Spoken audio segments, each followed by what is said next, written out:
Висок крвен притисок 200/120 на обвинетиот Тони Јакимовски во случајот Арге тврдина за нелегалното прислушување беше причината да се одложи денешното рочиште. Сирена на брза помош одекна пред кривичниот суд, откако на Јакимовски му се слоши. Веднаш беше пренесен на клиниката за неврологија, а судиката Дженета Бектовиќ го прекина судењето.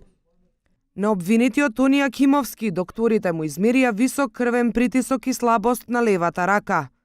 Судијата на претходна постапка Седат Реџепагиќ донесе решение по констатацијата на итната медицинска помош, а по барање на адвокатот на Јакимовски, веднаш обвинетиот да биде пренесен кај лекар специјалист за неврологија.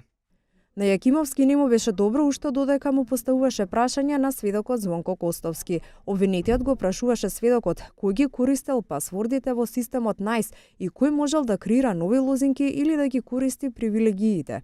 Сведокот рече дека топ администраторот е еден и не може да постои друг. Тој го користел топ администраторот и Небојша Сајковиќ, кој ги имал сите привилегии во системот.